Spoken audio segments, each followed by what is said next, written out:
Hi, welcome to High Road to You. This is Mark Stouffer. I want to share with you, I'm talking to so many people that their industries are getting disrupted. They're getting laid off. They've never been laid off before, and then they're having a hard time getting a job. And now they're finding that to maintain their lifestyle, they're looking at industries that they would never otherwise consider.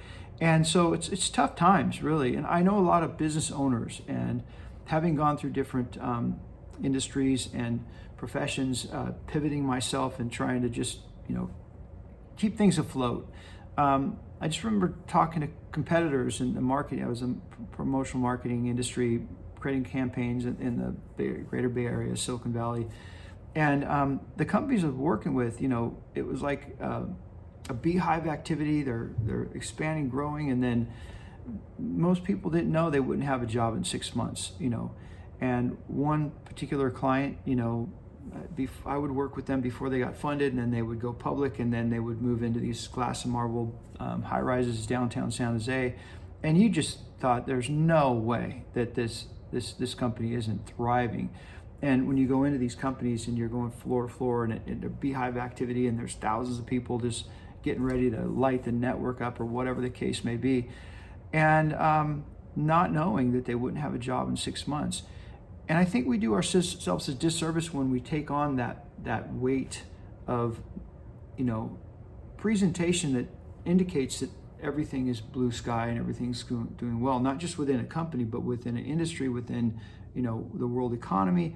And I think we're not honest with ourselves to the capacity that, some companies like Tesla or, NVIDIA or whatever are doing extremely well, but does it support all the supply chain down to the vendors that are just trying to make a living? And I ran into a competitor who just dressed for success, and had clients that prime contractors with the federal government, Fortune 100 companies, and I said, I don't want to do business. I don't want to work with procurement. I don't want to work with these companies because they don't have my best interest in mind. And it's so competitive that you have to sharpen the pencil so much that it didn't make sense. It was not good business. I went to the president of this association at the time, the Industry Council for Small Business Development, and I said,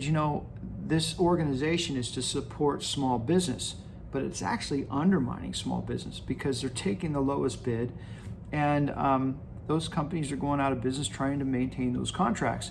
And let me get back to you on that. She got back to me and said, the problem is not within our members and our,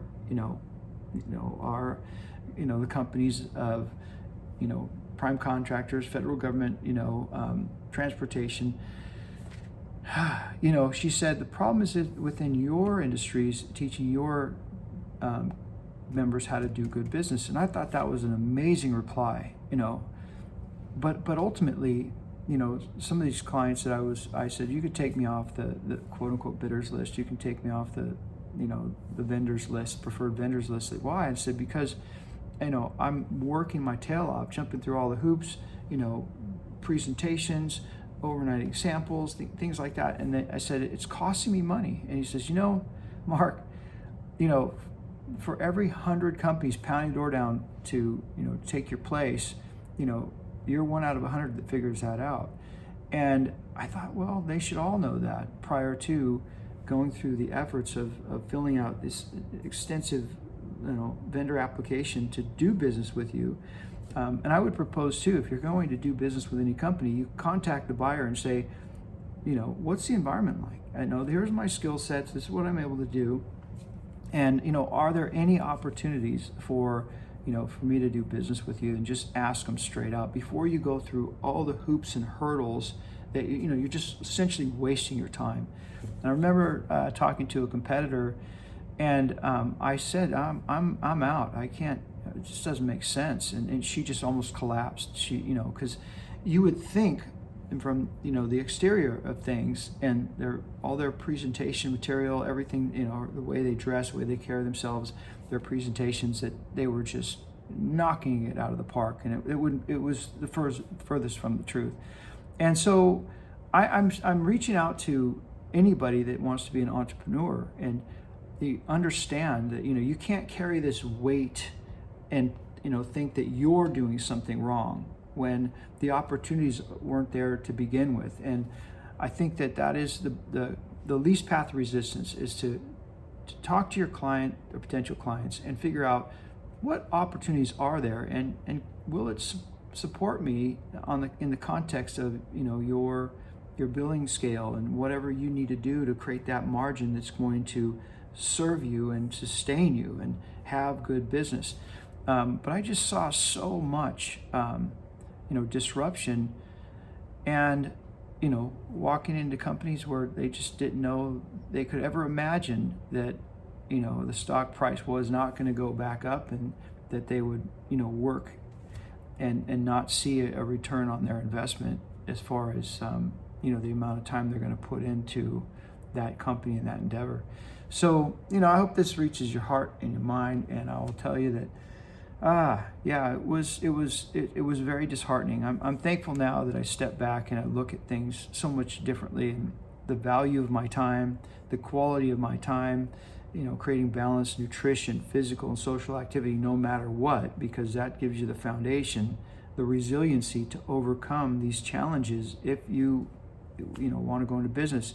But be careful, these side hustles, these pyramid schemes, these the multi-level stuff, they're making a lot of money on the top end, but if you took the average all the way down to the bottom, and the majority of people are probably making a few $100 a month, and it's costing them money to promote that product and or service.